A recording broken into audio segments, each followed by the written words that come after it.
Hello friends, हर्षुस kitchen में आप सर्वનું સ્વાગત છે।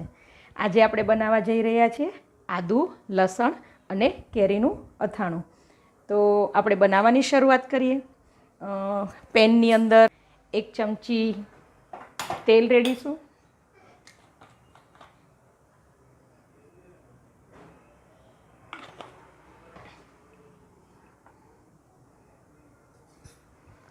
आ 200 ગ્રામ આદુની પેસ્ટ છે, એને આપણે તેલ ગરમ થાય એટલે શેકી લેશું।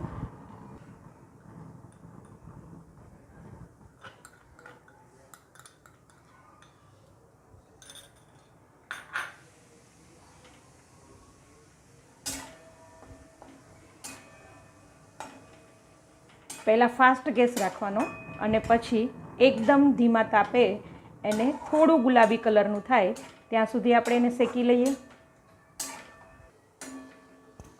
તમે જોઈ શકો છો કે આદુ અહીંયા એકદમ સરસ રીતે શેકાઈ ગયું છે।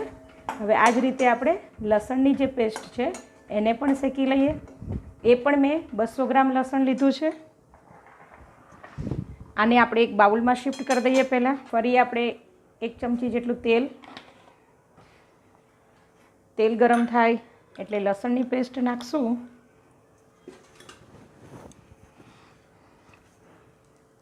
અહીંયા મેં થોડું 10 થી 15 આખી કળી લીધી છે, એને પણ આપણે શેકી લેશું।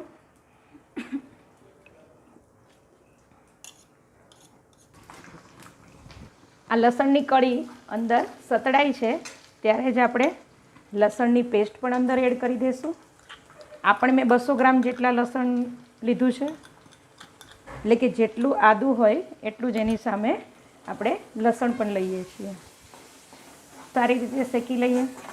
તમે જોઈ શકો છો કે આપણું લસણ પણ અહીંયા સરસ રીતે શેકાઈ ગયું છે। આપણે એને પણ એક બાઉલમાં કાઢી લઈએ। પહેલાં 1 ચમચી તેલ ઉમેરીએ।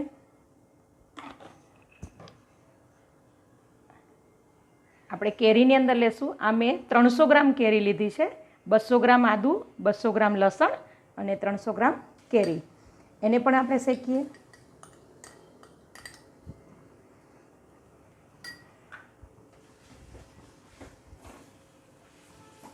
એને પણ આપણે પાણીનું મોઇશ્ચર ઉડી જાય એટલી જ વાર થોડીક જ શેકવાની છે। એકદમ ધીમા તાપે આપણે કેરીને પણ આ રીતે જ હલાવતા જ શેકી લેશું। તમે જોઈ શકો છો કે અહીંયા આપણી કેરી પણ સરસ રીતે શેકાઈ ગઈ છે। હવે આપણે ત્રણેય વસ્તુને ઠંડી પાડી દઈશું। આદુ, લસણ અને કેરી ઠંડા પડી ગયા છે। હવે ત્રણેયને આપણે મિક્સ કરી દઈએ।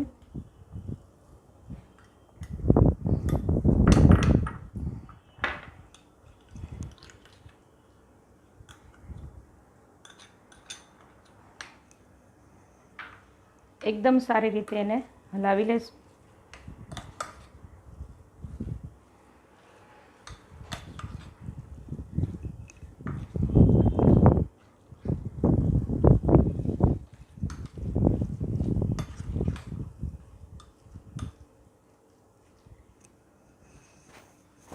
પચાસ ગ્રામ જેટલો આચાર મસાલો એટલે કે ખાટા અથાણાનો મસાલો મેં લીધો છે।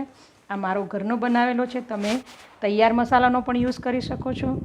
એ આપણે એની અંદર પહેલાં 4 થી 5 ચમચી અંદર નાખીશું।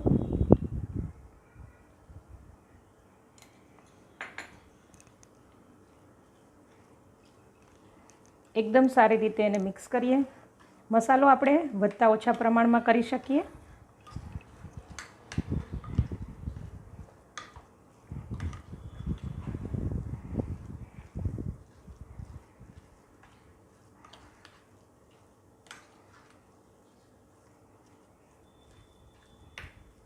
હજુ આપણે થોડોક મસાલો ઉમેરીશું,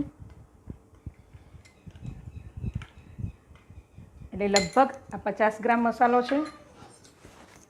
એની અંદર હું શીંગ તેલ જે છે ગરમ કરીને ઠંડુ પાડીને અને હિંગ નાખીને રાખેલું હતું, એ અત્યારે લગભગ 5 ચમચી અંદર પહેલાં નાખું છું। તેલ અત્યારે આપણે થોડું નાખીએ, પછી બીજા દિવસે જ્યારે મસાલો સરસ રીતે મિક્સ થઈ જાય ત્યારે પણ આપણે એની અંદર થોડું ઉમેરવાનું। બધું મિક્સ કરી લઈએ।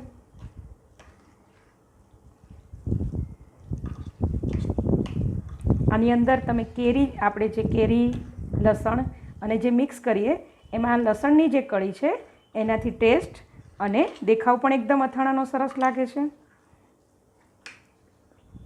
મસાલો છે એની અંદર તો આપણે મીઠું નાખેલું જ હોય એટલે આપણે થોડું એની અંદર મીઠું નાખીશું. આ મીઠું પણ મેં શેકેલું છે.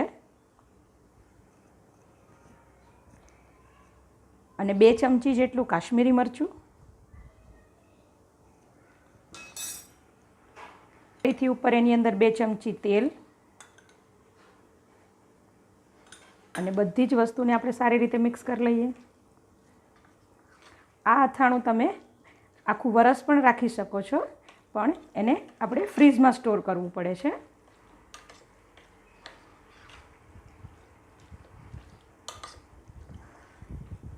તમે જોઈ શકો છો કે આપણું અથાણું એકદમ રેડી છે. જો તમને મારી રેસીપી સારી લાગી હોય તો શેર કરવાનું, લાઈક કરવાનું, સબસ્ક્રાઈબ કરવાનું અને કોમેન્ટ કરવાનું ભૂલશો નહીં. Thank you.